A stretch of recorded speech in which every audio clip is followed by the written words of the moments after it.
இப்பொழுது சிறப்புரையாற்ற கழக பேச்சாளர்கள் திரு ராமகிருஷ்ணன் அவர்களை அழைக்கின்றேன்.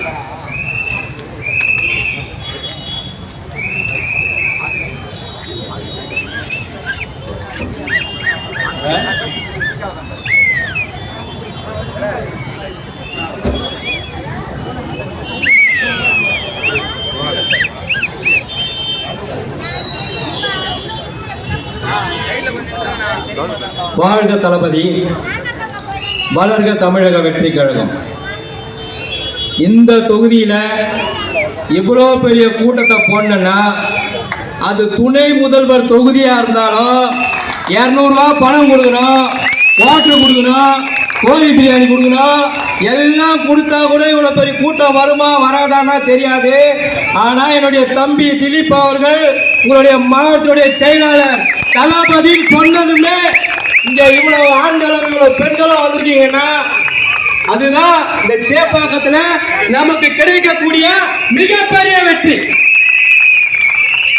மற்றும் இந்த விழாவிற்கு வருகை தந்திருக்கக்கூடிய எங்களுடைய அருமை நண்பர் கழக செய்தி தொடர்பாளர் அண்ணன் இப்ராஹிம் ராவுத்தர் அவர்களையும் மற்றும் உங்களுடைய மாவட்டத்துடைய செயலாளர் மதிப்பிற்கும் மரியாதைக்குரிய திரு திலீப் குமார் அவர்களையும் மற்றும் மேடையில் அமர்ந்திருக்கக்கூடிய அனைத்து நிர்வாகிகளையும் மற்றும் கழகத்தின் இளைஞர்களாகிய அனைவர்களையும் மற்றும் தமிழக வெற்றி கழகத்தின் மிகப்பெரிய தூணாக இருந்திருக்கக்கூடிய மகளிரணி நிர்வாகிகளையும் மற்றும் எங்களுக்கு பாதுகாப்பு அளித்த காவல்துறை அதிகாரிகளுக்கும் எங்களுடைய மனமார்ந்த நன்றியை தெரிவித்துக் கொள்கிறோம்.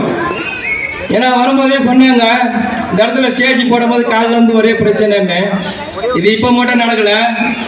நம்ம திலீப் வந்து சேப்பாக்கத்தில் எஸ்ஐஆருக்கு ஒரு ஆர்ப்பாட்டம் நடக்கும்போது எங்களுடைய மாநில எல்லாருமே வந்து அந்த இடத்துல கலந்துக்கினாங்க. நைட்டு ஒரு 12-1 இருக்கும். நான் திலீப் மற்ற மாவட்ட செயலர்லாம் அந்த இடத்துல நிற்கிறோம். ஒரு 4 அதிகாரிங்க வந்தாங்க. நீங்கள் 3 அடி தான் ஸ்டேஜ் போடணுன்னாங்க. ஏங்க அதுக்கு முந்தானத்து திமுக 6 அடியில் ஸ்டேஜ் போட்டது, எங்களை ஏங்க 3 அடியில் ஸ்டேஜ் போட்டுன்னு சொல்கிறீங்கன்னு. இல்லை எங்களுக்கு மேல் எடுத்து உத்தரவுன்னாங்க.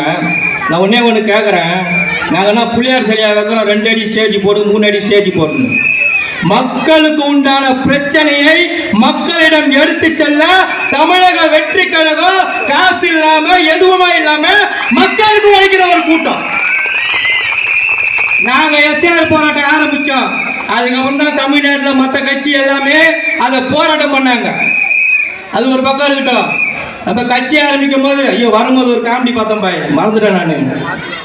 அதாவது நம்ம அண்ணன் வந்து இந்த வருஷத்தோடு அரசியலுக்கு வந்துட்டாரு. நம்ம ஐயா முதலமைச்சர் இந்த வருஷம் தோத்துட்டு சினிமாவுக்கு போக போறாரு பொழுது. ஏன்னா மதுரையில் ஒரு மாநாட்டுக்கு போனார், பார்த்தேன். எங்கள் அண்ணன் வேனில் வரா மாதிரியே வேனில் வரா போல. எங்கள் அண்ணன் இந்த வேனில் துண்டு சுற்றுற மாதிரியே ஒருத்தர் சுற்றி சுற்றி தூக்கி போடுறாங்க. பரவாயில்ல. மேலே ஒரு அக்கா இந்த தொகுத்து வழங்குவாங்க தெரியுமா, அந்த அக்கா இப்போது முதல்வர் வருவார், நீங்கள் எல்லாம் துண்டை தூக்கி சுழற்ற வேண்டும், உங்களுடைய செல்போனை எடுத்து லைட்டை அணைத்து ஆன் பண்ணுங்கண்ணா போல. பார்த்தேன், ஐயா உங்களுக்கு செட்டே ஆகாது. எதுக்கு முன்னாடி போன வாரம் அப்படிதான் என்ன பண்ணாரு, இந்த ரேம்ப் வாக்குன்னு ஒன்று போனார் தெரியுமா உங்களுக்கு? பார்த்தீங்களா? ரேம்ப் வாக்குனா என்னன்னா, என் தளபதி அந்த ரேம்ப் மேல வந்தா 10 சிங்கம் சேர்ந்தா எப்படி வருமோ அதுதான் ரேம்ப் வாக்கு. காலைல 5 மணிக்கு வயசான தாத்தா பார்க்கில் வாக்கிங் போற மாதிரி வரதுலாம் ரேம்ப் வாக்கு கிடையாது. தயவு செய்து நல்லா ட்ரைனிங் எடுத்துங்க. அப்புறம் நாங்க வந்து காப்பி ரைட்ஸ் கேட்போம்.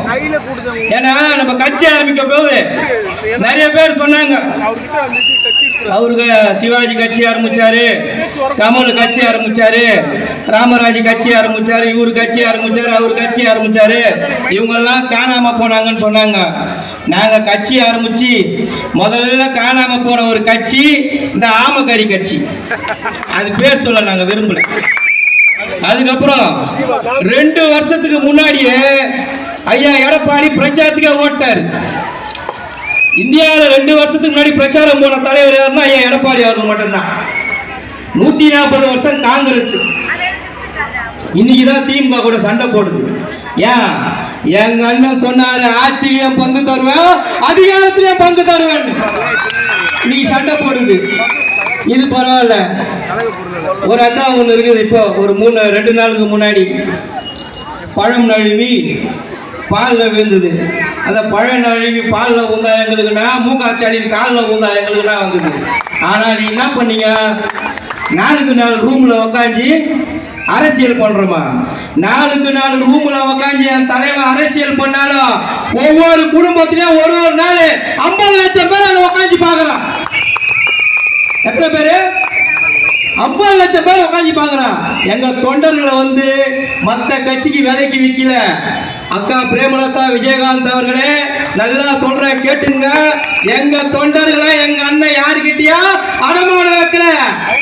200 கோடி சம்பளத்தை தூக்கி போட்டு இந்த மக்களுக்காக நல்லது செய்யணும் வந்த ஒரு தலைவர் எங்கள் தலைவர் அவர்கள்.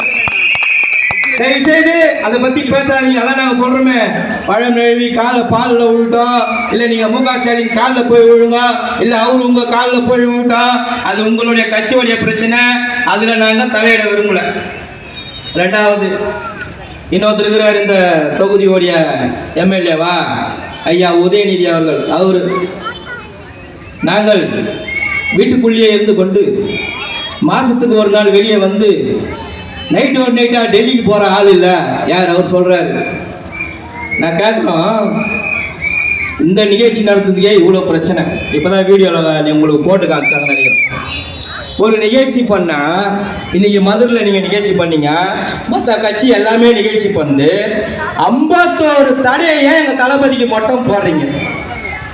ஏன் போடுறீங்க? வேலூருக்கு போனா 48 நிபந்தனையா? நீங்க தான் இவ்வளவுதான். அதுவும் பாருங்களேன், 4993 பேர் தான் வரணுமா யாரை பார்க்கறதுக்கு? மக்களை பார்க்கறதுக்கு. இன்னைக்கு 200 ரூபா கொடுத்து 1 லட்சம் பேர் திரட்டி அந்த மூகா ஸ்டாலின் ஐயா அவர்கள் மாநாடு போடுறாரு. அவருக்கு போடுங்க. சட்டம் எல்லாருக்குமே ஒரே இதுவா இருக்கணும். அப்புறம் என்ன சொன்னாரு, சிபிஐ சொன்னாரு, சிபிஐ சிக்கி கொண்டார் விஜயா. ஒன்னே ஒன்று கேட்குறோம், இந்த 10 ரூபா செந்தில் பாலாஜி அமலாக்கத்தோட ரைடு வரும்போது நெஞ்சு வலின்னு சொல்லிட்டு எங்க அண்ணன் போய் பத்துக்கினாரா? யார் பத்துக்கினது? அமலாக்கத்தோட ரைடு வரும்போது நெஞ்சு வலின்னு யார் படுத்துக்கினது? சரி, இது கூட பரவாயில்ல.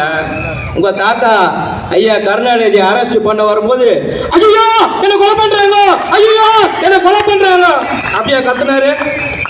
சிபிஐ விசாரணை போச்சு, எங்க அண்ணன் போனாரு, கரெக்டா போய் பார்த்துட்டு அவங்களுக்கு என்ன ஒத்துழைப்பு தரணுமோ கொடுத்துட்டு வந்து அடுத்த மாநாடை வந்து சேலத்துல போய் நடத்தினார். அதுதான் நம்ம தலைவர். நீங்க எங்க வேணாலும் நெரட்டிவ் செக் பண்ணீங்க, அதை பத்திலாம் நாங்க கவலைப்பட வேண்டிய வேலையே கிடையவே கிடையாது. உடனே சொல்றது கொள்கை இல்லாத கூட்டம். இங்க இருக்கிற லேடிஸ்க்கெல்லாம் சொல்றேன், இந்த பொதுமக்கள்லாம் இருக்கிறீங்க, மற்ற கட்சி மாதிரி மீட்டிங் முடிஞ்சதுமே அந்த சைட்ல போய் 200 ரூபாய் கொடுக்குற கட்சி நம்ம கட்சி